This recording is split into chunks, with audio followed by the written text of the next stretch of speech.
One thing that is important when we talk about strategy is that there's a lot of disruptions that happen in a business.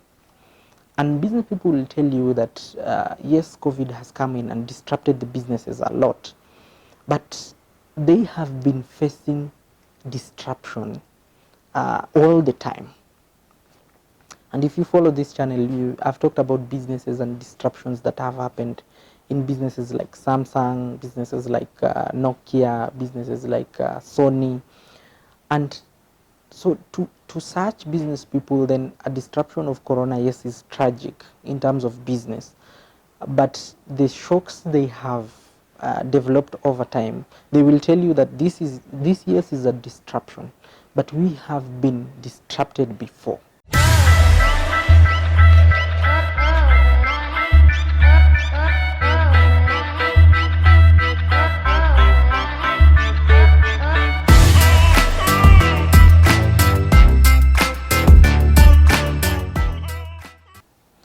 Hey, what's up? This is yet another episode of Let's Talk Business. In the previous episode, we talked about 5 things that are very critical for success of any business. And I remember challenging each one of us to prioritize them and put them in priority. Unfortunately, only one person got it right. And at the end of this series, we'll be able to look at it and say, and have a conversation as business people. But today we want to look at one factor that during this Corona period, it's a factor that most businesses have been disrupted. It's a factor that I call a shock absorber for any business, because when disruption come in the market, then this is one of the factors that is affected most, and that is the systems or the strategy. So today in this episode, we are going to look at the systems and the strategy. In our series, we've been looking at a common business that we know and we use in our daily lives, and that is Uber. And a business that people kept asking, how can an idea be so good? The business was started by Travis and Garrett Camp, and these 2 young men employed the 5 factors that we discuss in this series. And today we want us to discuss about the strategy and their business model. And basically a strategy, a business model, or some people also call it system, is a clear path of generating revenues. I always say that business is a risk, but it becomes a gamble if you go into it without a clear path of revenue generation. A clear path of revenue generation is what we are calling a strategy and a system. And most people will tell you develop a business plan, which I support, but I'm against the Harvard School kind of business plans of drawing up a document, printing it, and having experts to develop strategies. I think the best strategies in businesses are developed by entrepreneurs' mind. You don't have to go to any school and learn any degree of doing a business strategy. And that is why I'm not calling it strategy, but I'm calling it a system and or a model.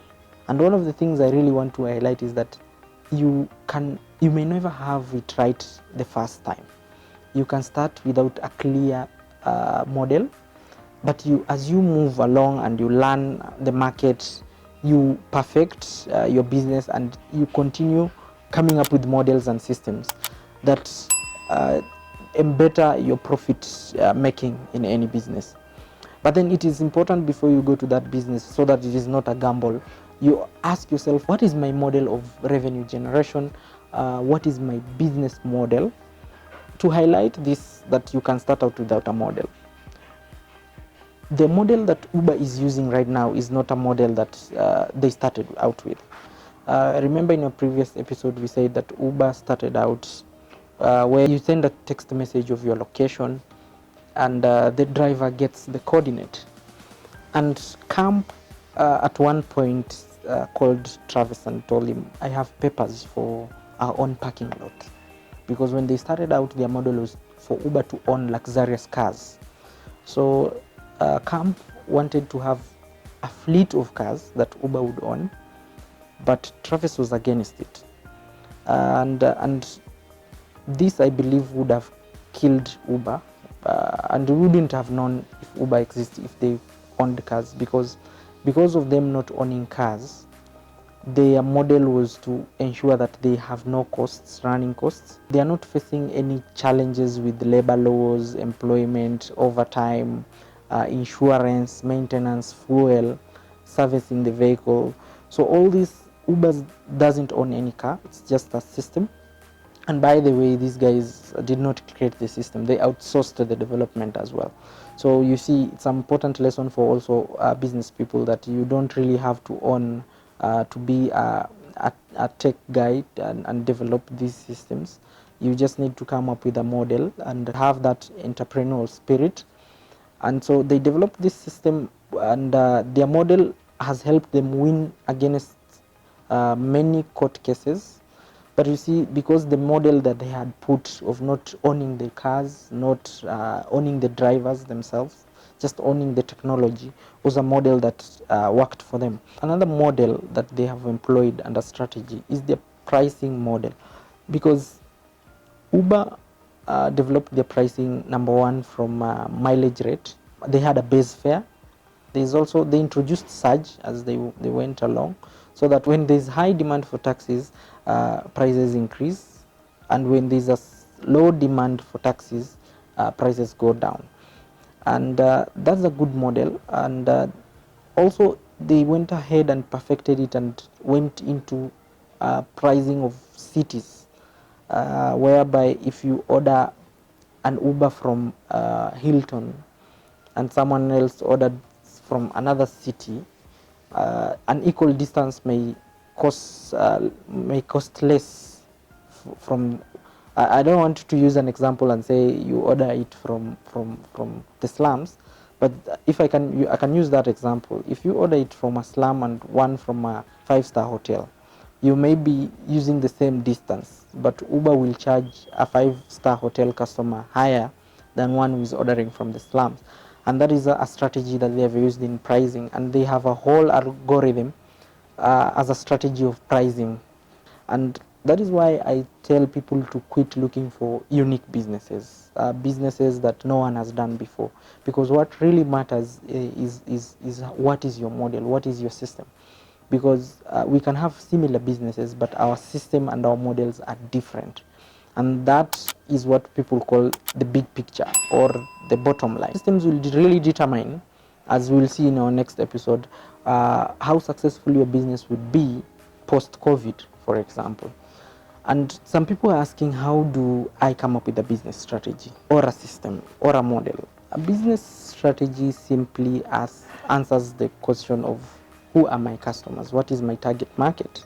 How do I run it? How many employees are needed to do a specific kind of work? How do I generate my profit? And then, what is my big picture? It's important for a business owner to ask themselves the big picture strategy. And in a big picture strategy, you ask yourself, what is my big plan for my business? Where do I go next? And these can be developed as you go, but it's critical to have that, because that is what determines, do I need to look for a partner or funding? Because if you look at Uber, for example, there's a time that they decided in 2011 to expand every month one city in USA. And after that, they moved to France. There's a reason why they had, because there was a lot of riot against this business, because it was disruptive. And many taxis had formed circles, and these circles were all over. There were protests in many cities. They even had to hire a former campaign manager for Barack Obama to be able to just change the perception and cool down the riots and all this public outcry.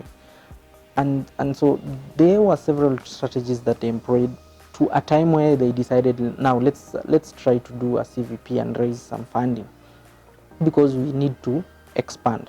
And we discussed this in the previous episode, and we also asked ourselves, what informs your need to expand?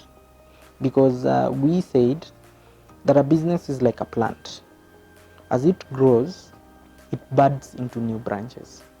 If you've done farming before, you know that there's no way a tree will, you'll wake up in the morning and you find that a seed that you have just put last night has just budded into 10 to 11 branches. There's that process and knowing the right time to shoot a new branch. So that boils down to a strategy. Michael Gerber emphasizes a lot about systems. He says that the systems produce results and people manage those systems in any business. And he separated them, and he had a hard system, he had soft systems. Where hard systems, he talked about you having systems, the hard systems that we know, and soft systems were ideas, were structures, were models, were the core of the business. One thing that is important when we talk about strategy is that there's a lot of disruptions that happen in a business. And business people will tell you that, yes, COVID has come in and disrupted the businesses a lot, but they have been facing disruption all the time. And if you follow this channel, I've talked about businesses and disruptions that have happened in businesses like Samsung, businesses like Nokia, businesses like Sony. And so to such business people, then a disruption of Corona, yes, is tragic in terms of business. But the shocks they have developed over time, they will tell you that this yes is a disruption, but we have been disrupted before, whether it is a technology, whether it is competition. Because you see, a strategy also answers how do you compete against similar businesses. And so if you have a clear strategy, then disruption is likely to make you better. And in the next episode, we will talk about businesses that will actually be better after COVID. Because yes, disruption has come in, but the businesses that have a strategy and they have put in systems that enable them to fly above the storms. All I'm saying is that a business strategy helps to improve adaptability of your business so that you're more responsive. Many business experts will tell you that you need to build resilience in your business. But I say you build resilience, yes, but a lot of flexibility has to be there. Because you see, as these disruptions come, you need to change with them. You cannot resist change. And businesses that have resisted change before have fallen, because Nokia, yes, has been revamped, but it resisted change. We had Kodak, which we have talked about, resisted change. So as much as we have to build resilience, but then that resilience has to be with a lot of flexibility, because you cannot be rigid. And so that is what strategy comes in to do. Strategy also comes in to ensure that even as you're changing, you are not being responsive to everything that is thrown into your business. For example, if you start a business and you have drawn up your business model and your strategy, then you cannot keep changing your business every time, because on the big picture strategy, you need to answer a question of where will my business be in the next 2, 3, 4, 5, 10 years to come. And you have said it is not cast on stone. This can be changed as you go along. But one of the key lessons that I want us to take away, even as we prepare for post-COVID as business people, is that strategy matters. It builds up the muscles for any business. It gives adaptability of your businesses. It draws up even how you can bring innovation into your business. So it is critical and the success factor for any business. As we are talking about strategy, and one of the things that I've spoken about in my previous episodes is that when you are talking about strategy, location is also a very critical factor in business, because many business people struggle with where do I locate my business? I want to start this kind of a business, where do I put it? And many people lose it at that point, because there are businesses that I would recommend that you do them online. And in the next episode, we will learn about the post-COVID winners. And you'll find that most businesses will now start shifting to online. There will be a lot of shift in deliveries. And so when you are developing a strategy, then the critical question of location is critical, because you can have a very good business idea, very good business model, but location becomes what kills it. In our good example of Uber as well, Uber thought of having very many locations where they will park their cars, their own cars. But then they decided, no, we are going to be just a system provider. So we are basically virtual. We have no physical presence. We just have a headquarter. And so that model, that decision was a very key decision in their strategy. And so a business is not just good because the idea is perfect. A strategy has to be well. You can start a similar business in a different location with another similar business and still achieve different results. For example, if you have to start a gaming business, an example, you have to look at the population that you want to serve. You want to start a PlayStation, and you cannot put it in a location where the population can afford to buy those PSs in their house, because then the kids won't come. That's a good example. And so you will find that these entrepreneurs have critically positioned themselves well, and so you see that most of these disruptions as they come as a business, you cannot afford to resist them. You will have to adapt, and the strategy is what determines your adaptability.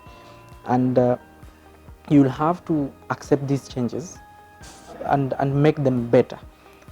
And the businesses that make it are the businesses that spearhead the change themselves. I was looking at a very many businesses that are trying to look at disruptions, and one of the things I want us to agree as business people is that disruptions happen all the time. Right now we are having a disruption of, for example, the old way of photography, where we used to have print photography. Then it moved to digital photography, where the likes of Nikon and Canon came in to now ensure that they try to bridge the disruption. But again, another disruption that is coming real time is the phones, the mobile phones that we are using, because phones are now competing which phone has the best camera. This will phase out a lot of these companies that are now relying into photography. They have to adopt companies like Nikon, Canon. They will have to think about probably even producing phones as we go that have better camera capabilities, because I wouldn't buy a camera that has the same production capacity with my phone. So then such disruptions have to be thought well, and they are good examples for businesses. Another thing is mounted photography, for example.